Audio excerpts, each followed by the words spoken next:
जय जय राम कृष्ण हरि। गीता प्रेमियों को जय जय राम कृष्ण हरि भगवान के स्मरण के साथ। हाँ, जो श्रृंखला में लक्ष्य में कहा गया था कि हारे थके निराश और वृद्ध हो चुके हैं, ऐसे ऐसे ऐसे भगवान के प्रेमियों के लिए ये श्रृंखला चलेगी। अब जो भी मन में आता है, हमारी बुद्धि में जो प्रेरणा आती है, कैसे भी मानो वो भगवान ही प्रेरणा करते हैं।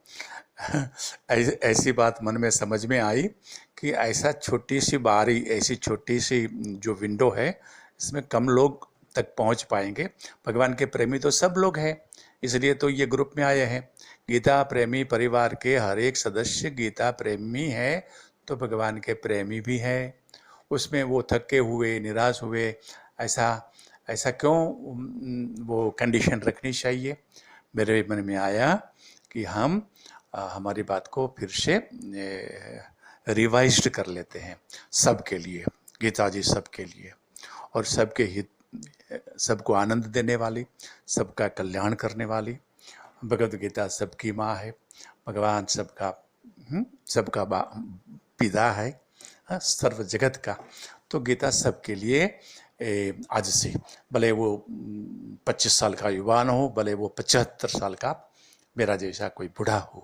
हाँ, तो और इसलिए जो मर्यादा बांध के रखी थी कि गीता जी का आश्रय लेके गीता जी में से ही कहेंगे, और उसमें भी हम कहेंगे गीता जी की बात नरसिंह जी पुष्टि करते हैं, या तो मीराबाई पुष्टि करती है। हमारे संत सूरदास जी, संत तुलसी, हमारे जो भी जितने ये हमारे लोक हृदय में और भरतखंड के हृदय में ये बैठे हुए हैं, इनमें से 2-4 तो हम जानते हैं। उसकी वाणी का भी आश्रय करेंगे, सूरदास जी का, मीरा का, नरसिंह का, ऐसा मन में आया है। ये सब गोपाल को, गोविंद को अच्छा लगेगा, सबके लिए, सबके लिए। और थोड़ी और भी बात आज बता देते हैं। आपका ये सखा जो है, वो गीता जी जब शुरू किया था वो संस्कृत नहीं जानता था। भगवान की कृपा से मेरे एक मित्र हैं मेनन साहब, वो मेरे साथ इंजीनियर हुआ करते थे हमारे विभाग में। तो उन्होंने कुछ बहुत साल पहले, शायद 40 साल हो गया होगा, बोले कांजिया जी हम संस्कृत सीखें, आपको संस्कृत सीखना है? तो हम तो तुरंत हाँ बोल दी, क्योंकि गीता जी तो पढ़ रहे थे, कंठस्थ कर रहे थे, 2-4 अध्याय कंठस्थ भी हो गया था। लेकिन ये मौका आ गया संस्कृत पढ़ने का, सीखने का।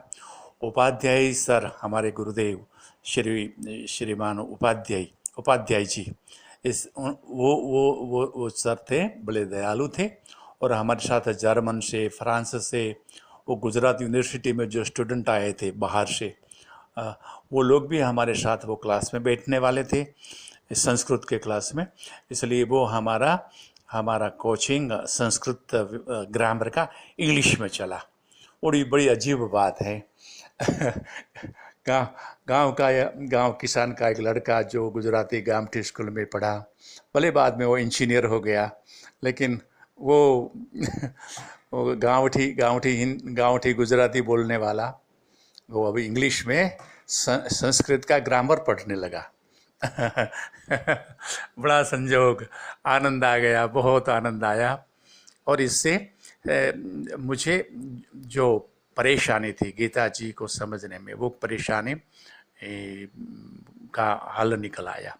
देखिए परेशानी क्या थी, जब कोई एक महात्मा, हमारे विवेकानंद जी महाराज कुछ गीता जी कहते हैं तो वो उसके हिसाब से कहेंगे, उसके सामने जो बैठे हैं लोग उसको देख के कहेंगे, या तो उसका जो लक्ष्य होगा, उत्तिष्ठ जागृत, हाँ, तो खड़ा हो जा, और वो इंग्लिश में ही जाना पड़ेगा, rise and awake, awake in arise stop not till the goal is wrist.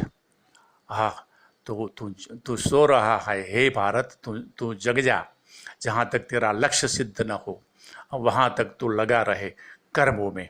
तो विवेकानंद जी महाराज के सामने कोई लक्ष्य ऐसे ऐसे हमारे जो जो जितने जितने भी महात्मा हैं उसके सामने कोई लक्ष्य होता है और वो लक्ष्य के अनुसार कोई महात्मा के मन में आ ही गया कि बस अब ये सामने बैठे लोग कुछ नहीं कर पाते हैं, तो वो बोलते हैं कि बस चुप हो जाओ, सब चुप हो जाओ, भगवान ने शरण में बैठे रहो। सालों से आपका प्रयास चला, कुछ नहीं मिला है, तो अब बैठ जाओ, भगवान के सामने बैठ जाओ, शांत होकर बैठ जाओ, सब भगवान को। तो वो कौन सामने बैठे हैं और कौन बोल रहा है, क्यों बोल रहा है, उसका वो सब कन्फ्यूजन हुआ करता था। विवेकानंद जी कहते हैं लड़ो, और ये बड़े बड़े एक महान संत जो कह रहे हैं कि चुप हो जाओ, तो वो जो है ना द्विधा चलती थी ऐसी ऐसी ऐसी। हमारे हमारे वेदांत की परिपाटी में वो भी मुझे प्रसादी मिली, दयानंद जी और ये शिवानंद जी, ऋषिकेश, तो ये सब लोग कुछ अलग अलग अलग अलग। तो संस्कृत जब मिल गया तो मुझे मेरी गीता मिल गई। मैं किसी का फिर वो उसका ट्रांसलेशन, उसकी कमेंट्री फिर मुझे पढ़ने की ज़रूरत नहीं रही। कमेंट्री सब की सब जहाँ थी है, सबको वंदन करके मैंने छोड़ दिया। भगवत गीता का मूल अर्थ सरल सरल मुझे मिलने लगा और सब ये गीता प्रेमियों में बताने लगा। कुछ 10 साल हो गया था मैं भगवत गीता पर प्रवचन करने का मन शांत हो गया था। अभी ये मौका आया, हमारे जनार्दन जी, हमारे शर्मा जी से प्रेरणा मिली, भगवान की आज्ञा मान के ये शुरू हुआ। तो सबके लिए, हारे थके निराश श्रद्धालु मेरे जैसे बूढ़ों के लिए नहीं, भगवत गीता सबके लिए, सबके लिए। मेरा मानना है श्री जनार्दन जी और श्री शर्मा जी ये और हमारे भावसार सर भी ये सब सुन के राजी हो जाएंगे, क्योंकि मैंने ये बैंड पास कर लिया था, टेलीकम्युनिकेशन इंजीनियरिंग के बैंड पास, मेरा पास बैंड विथ बहुत छोटा हो गया था। हारे थके निराश और श्रद्धालु और बूढ़े लोग तो ये जा नहीं रही थी वाणी, सबके पास जाएगी। 25 साल का युवान हो, 75-80 का भी हो। हमारे एक 80 साल के जवान है, मैंने देखे हैं, उसका नाम नहीं लूँगा क्योंकि वो इतने ताकत वाले हैं, मेरे से लड़ने लगेंगे। 80 साल का 82 का एक युवान है मेरे सामने, वो भी राजी हो जाएंगे। ये सुनते हैं गोपाल कृष्ण हरे कृष्ण। तो छठा श्लोक में जाएंगे। जो पद पर जाके लौटना नहीं होता है, ऐसे पद पर चले जाते हैं। कौन? निर्माण मोहा जित संग दोषा अध्यात्म नित्या। 5वां श्लोक देख लेना चाहिए। ऐसे तो 1 2 3 4 5 सब देख लेना चाहिए, सरल है। और संक्षिप्त कर दूं तो पहला श्लोक है संसार वृक्ष है भगवान बीज है। दूसरा श्लोक है जीवात्मा बंधा हुआ है संसार में।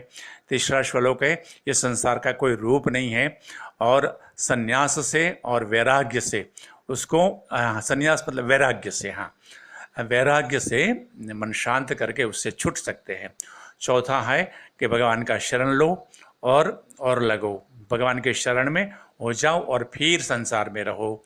और 5वां का लक्षण बताया कि वो भगवान के शरण में साधक भगत कैसा हो जाता है और फिर वो कैसे पद पर जाता है, वो पद की बात है। ओम श्री परमात्मने नमः। श्री भगवान उवाच न तद्भासयते सूर्यो न शशांको न पावकः यद्गत्वा न निवर्तन्ते तद्धाम परमं मम। वो स्थान जहाँ जाता है फिर लौटता नहीं है, वो परम पद है वो स्थान। वहाँ वो पद को, वो स्थान को सूर्य चंद्र अग्नि, हाँ, उसको प्रकाशित नहीं कर सकते हैं। और जहाँ जाके जाने वाला फिर लौटता नहीं है, क्यों लौटेगा। ऐसी स्थिति में बैठ जाता है। वो मृत्यु के पहले भी ऐसी स्थिति प्राप्त कर लेता है, फिर वो संसार की जो ये मोह जाल है, माया जाल है, वहाँ से बहुत उपराम होके शांति से अपना भजन कर्तव्य कर्म करता करता निर्गमन करता है समय। यजगत्वा न निवर्तन्ते तद्धाम परमम मम। हे भगवान, हमारा कष्ट हरो, हम अंधकार में तो प्रकाश दो भगवान। हम थके हैं, हमारा थाक आपकी स्पर्श से, आपकी देववाणी से हम फिर तरोताज़ा हो जाए, हमारी थकान समाप्त हो जाए, हमारी निराशा चली जाए। हम कोई भी उम्र में हो, हम आनंद में रहें, आपका भजन करें, हमारा कर्तव्य कर्म करता रहे। ऐसी कृपा करे भगवान, हमारी पीड़ा हरो भगवान, हमारी पीड़ा हरो। और आपके शरण में हरि शरणम हरि शरणम हरि शरणम हरि शरणम हरि शरणम।